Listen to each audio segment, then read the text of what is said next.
Salut à tous, bienvenue dans Maman j'ai raté l'actu, le journal audio des 8-12 ans. Moi, c'est Marika et un mercredi sur deux, on va vous expliquer un événement de l'actualité. Mais pas que, n'est-ce pas Hélène ? Absolument, et nous allons aussi vous faire découvrir un lieu, une activité, un métier, comme si vous y étiez. Et ça, ce sera le reportage de la semaine. Et puis nous vous partagerons aussi nos coups de cœur culturels. Alors des films, des livres, des jeux vidéo, des jeux de société, des expos, bref, tout y passe.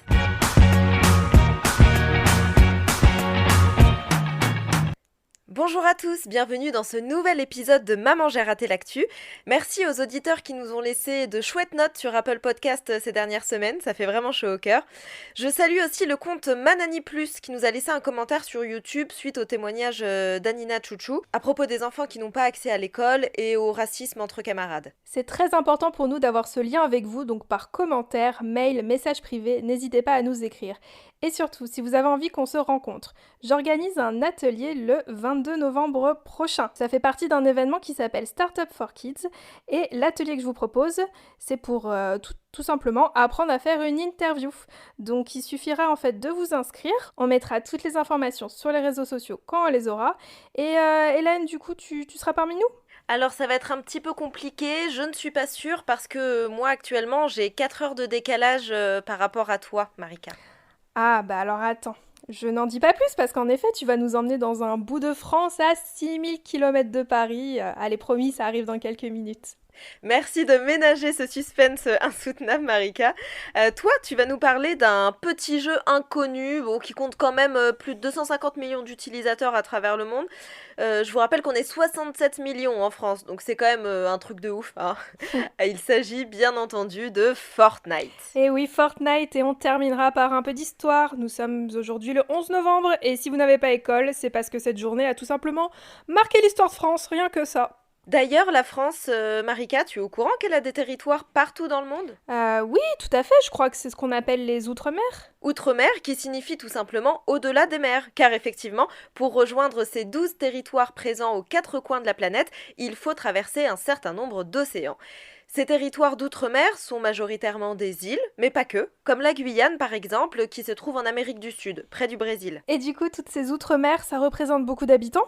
Les territoires d'outre-mer comptent environ 2,6 millions d'habitants, soit en gros les populations de Paris et Lyon additionnées. C'est pas rien. Ah ouais, en effet, ça fait du monde. Merci pour toutes ces précisions, Hélène, mais t'as pas un truc à nous annoncer par hasard Bon, moi je sais déjà, mais à nos auditeurs. Et si, Marika, j'y viens. Comme vous le savez, chers auditeurs, Marika et moi sommes toutes deux journalistes, nous sommes indépendantes, nous travaillons pour différents médias, des journaux, des chaînes de télévision, etc. Et ça signifie donc que nous n'allons pas tous les jours travailler dans le même bureau avec les mêmes collègues, et il se trouve que je viens de décrocher un contrat de 2 mois à Saint-Pierre-et-Miquelon. Alors franchement, c'est trop bien. Du coup, qu'est-ce que tu vas faire là-bas ? Et puis alors surtout, c'est où en fait Saint-Pierre-et-Miquelon ? Alors, je travaille pour une chaîne qui s'appelle La Première, donc c'est à la fois de la télévision, de la radio et un site web. Il se passe beaucoup de choses ici, donc il y a plein de choses à voir et à raconter. Ensuite, pour le point géographie, Saint-Pierre-et-Miquelon se trouve de l'autre côté de l'océan Atlantique, près du Canada.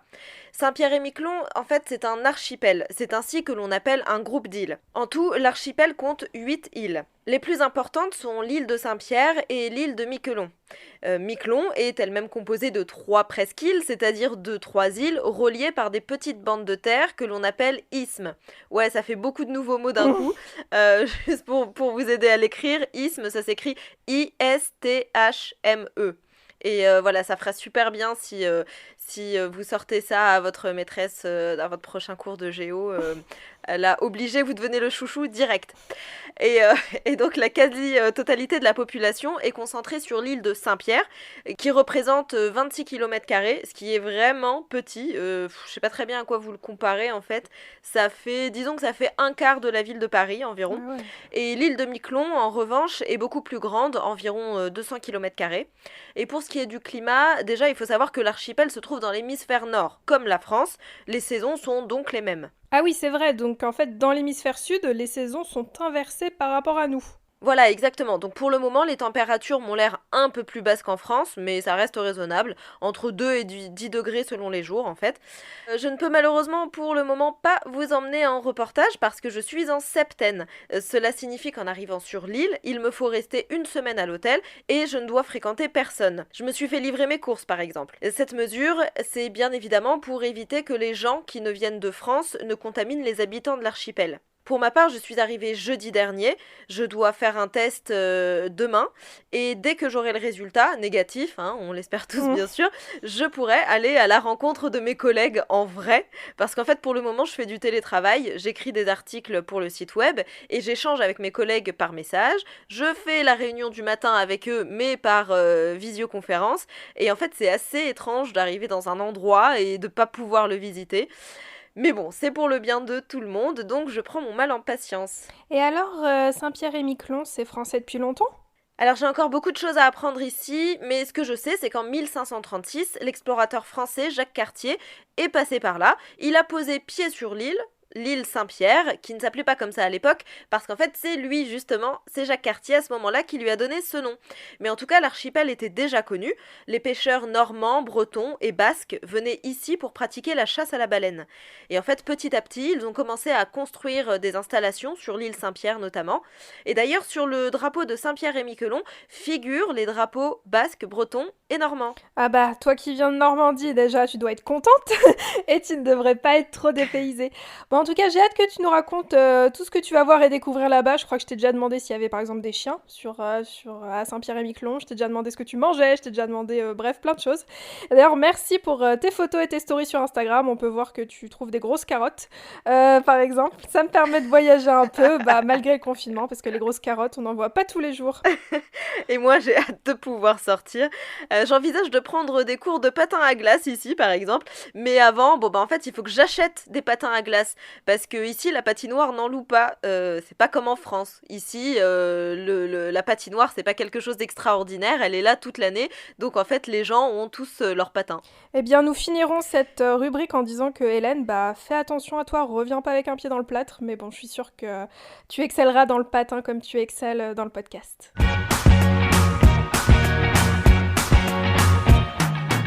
Chaque semaine, un jeune auditeur comme toi nous pose une question. Voici la question de la semaine.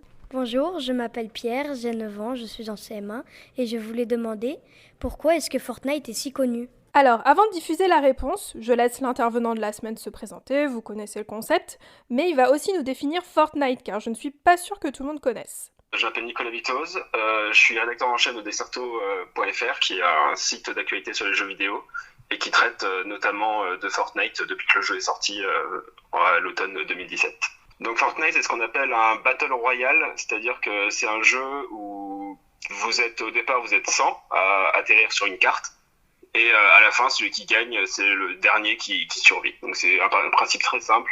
C'est un peu sur le modèle d'Hunger Games, le film que vous connaissez peut-être. Et donc voilà, il y en a 100, il y en a un seul survivant, et c'est lui qui remporte la partie. Alors, attention, alerte, je vais faire ma Marika pas drôle. Mais avant d'aller plus loin, il me semble important de préciser que Fortnite est un jeu interdit aux moins de 12 ans. Et je sais très bien que la plupart de nos auditeurs ont moins de 12 ans, bah c'est un peu le principe de l'émission, hein, 8-12 ans. Alors vous comprendrez que ce passage de l'émission ne va pas forcément ravir vos parents, mais bon, c'est une réalité. Fortnite est très connu et très apprécié aussi chez les jeunes de votre âge, donc bah je me voyais mal ne pas en parler. Alors de plus, faut savoir, c'est un jeu considéré beaucoup moins violent que Call of Duty par exemple, c'est un autre jeu vidéo très connu. Et où est-ce qu'on peut jouer à Fortnite, Marika ? Eh bien, Nicolas Vitoz m'a dit qu'on pouvait jouer à Fortnite partout. La PlayStation, la Xbox, la Nintendo Switch, le téléphone, l'ordinateur. Et d'ailleurs, je le laisse poursuivre et me dire pourquoi Fortnite est un jeu si connu. Attention, vous allez le voir, les raisons sont très nombreuses. La première raison, il faut revenir un peu en arrière en 2017 quand le jeu est sorti, donc il y a 3 ans maintenant. Donc le jeu a été développé par Epic Games, qui était déjà assez connu pour d'autres jeux avant ça. Et quand ils ont sorti Fortnite en 2017, au départ c'était un jeu, c'était pas le Fortnite qu'on connaît aujourd'hui, c'était un autre jeu qui est sorti à l'été 2017. Et c'est un jeu qui a eu un succès assez moyen, on va dire, même si ça a plutôt bien marché, mais c'était pas le succès qu'on lui connaît aujourd'hui. Et en fait, pendant 2 mois, les développeurs de Fortnite, donc ceux qui travaillent sur le jeu, ils se sont remis au travail. Et ils ont sorti le Fortnite qu'on connaît aujourd'hui, qui lui a connu un succès monumental dès sa sortie. Je crois que En un week-end, il a atteint le million de joueurs, donc c'était vraiment quelque chose d'énorme et ça s'est pas arrêté depuis. Et pour ça, il y a plusieurs raisons qui l'expliquent. La première, c'est déjà le timing dans lequel il est sorti, parce que quand il est sorti en 2017, ce genre Battle Royale, c'était vraiment à la mode. Il y avait d'autres jeux qui étaient déjà sortis avant, qui avaient plutôt bien fonctionné, comme H1Z1 et surtout PUBG. Et donc, il est vraiment sorti dans le bon timing à ce moment-là. La deuxième raison, c'est bien sûr que le jeu est totalement gratuit et accessible à tous, donc avec des mécaniques très simples, donc très faciles à prendre en main, même pour ceux qui n'avaient jamais vraiment joué à un jeu de ce type avant. La troisième raison, c'est que contrairement justement à H1Z1 et PUBG, qui eux se voulaient très réalistes en simulant vraiment la guerre, la violence et tout ça, Fortnite a pris le parti d'être beaucoup plus fun et beaucoup plus cartoon dans son design, dans les personnages, etc. Il n'y a pas de sang du tout, c'est vraiment pas réaliste du tout, donc c'est beaucoup plus accessible pour les jeunes notamment, et pour les enfants, et c'est beaucoup plus facile pour les parents de laisser les enfants jouer à un jeu comme ça où il n'y a pas de violence, enfin, il y a de la violence, il y a quand même des armes, il faut quand même tuer les gens, mais il n'y a pas de sang, c'est pas du tout réaliste, donc c'est beaucoup plus simple pour les jeunes. Et ensuite, ce qui découle de ça aussi, c'est qu'ils ont mis vraiment l'accent sur le fun, c'est-à-dire toutes les danses qu'on connaît, toutes les skins, donc les apparences qui peuvent changer, etc., qui ont eu une vraie résonance culturelle, notamment dans les cours de récréation. Moi, j'ai 26 ans. Quand j'étais petit, quand j'étais à l'école, c'était la Pokémania à fond la caisse avec Pokémon. Et en 2017-2018, on a vraiment parlé de Fortnite Mania parce que du coup, c'était Fortnite qui est devenu ultra populaire dans les cours de récré. Tout le monde faisait les danses Fortnite, etc. Et il y a aussi beaucoup de personnalités et de stars qui ont repris ça. Et je pense notamment à Antoine Griezmann pendant la Coupe du Monde 2018 qui faisait les danses Fortnite quand il marquait un but. Donc ça a vraiment énormément aidé à la popularité du jeu, ça a fait beaucoup de publicité pour le jeu.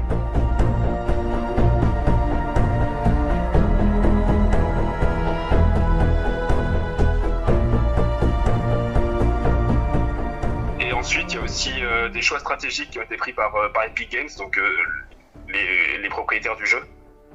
Notamment au niveau de la compétition, parce que la première année en 2018, ils avaient annoncé 100 millions de dollars de récompenses pour la compétition Fortnite, ce qui était un record absolu à l'époque.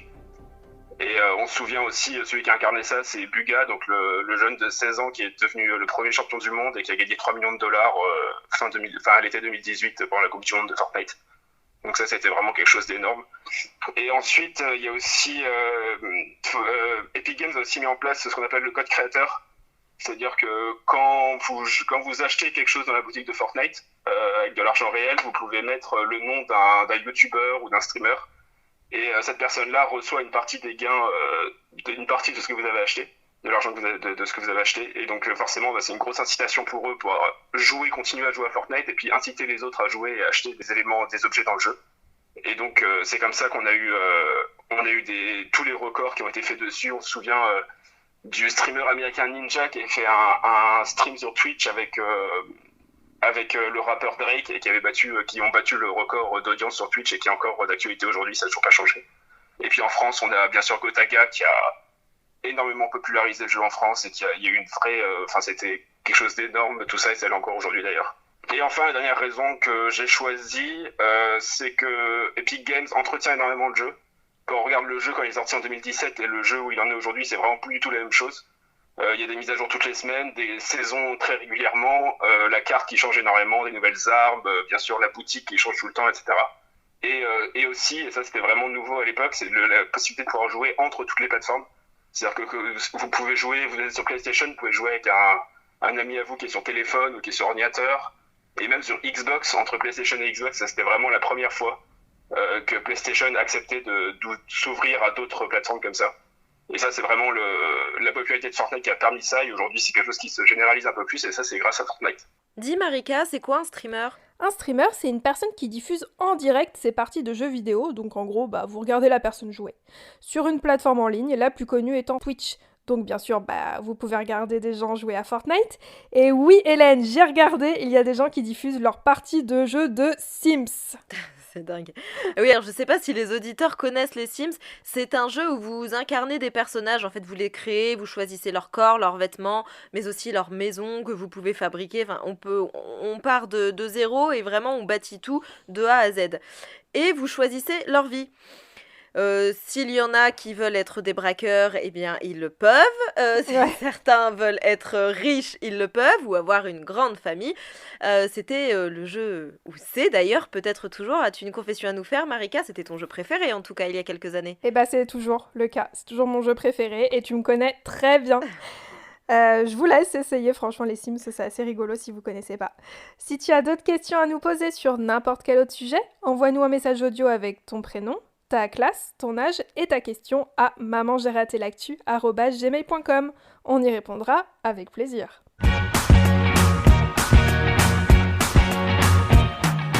Alors, aujourd'hui, Hélène, c'est le 11 novembre et c'est férié. C'est férié aussi d'ailleurs à Saint-Pierre-et-Miquelon, je suppose. Tout à fait. Eh bien voilà. Il y a plein de célébrations ici. Eh bien voilà. C'est férié parce que ça marque la fin de la Première Guerre mondiale, dont la France a fait partie et qui s'est passée entre 1914 et 1918. C'est un événement important de l'histoire qu'il ne faut pas oublier. Et pour cela, c'est un vieil épisode de l'émission C'est pas sorcier que je te propose, qui date de 1999. Oui. À l'époque, Hélène et moi avions votre âge, et je pense, Hélène, que je ne me trompe pas quand je dis que beaucoup d'enfants, dont toi et moi, aimaient beaucoup cette émission, avec Jamie, Fred, Sabine, la petite voix, et en fait cette émission était diffusée après l'école sur France 3. C'était après une émission de dessin animé présentée par les Minicums. Alors pas ceux que vous pouvez voir en ce moment à la télé, hein. Nous c'était les vrais d'abord, voilà. Et je loupais pas une émission, ouais, de C'est pas sorcier. Et c'est peut-être un peu aussi ce qui nous a donné envie de devenir journaliste à notre tour, Marika.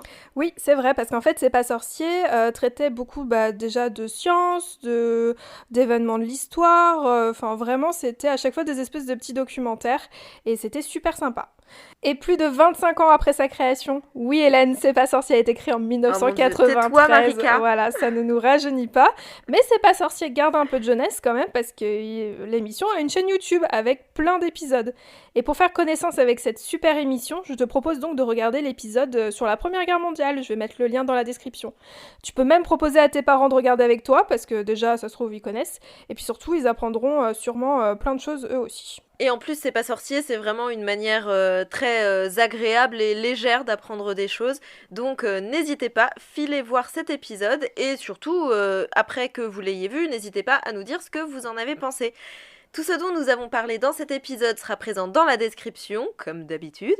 Pour suivre tout ce qui se passe chez Maman j'ai raté l'actu, rendez-vous sur nos réseaux sociaux, Facebook, Instagram et Twitter. Pensez à nous envoyer une question aussi, nous y répondrons dans un prochain épisode. Si vous voulez nous aider, partagez cet épisode autour de vous et mettez-nous 5 étoiles sur la plateforme sur laquelle vous nous écoutez, par exemple Apple Podcasts. Prochain épisode le 25 novembre. Bye bye. Bye bye. Salut.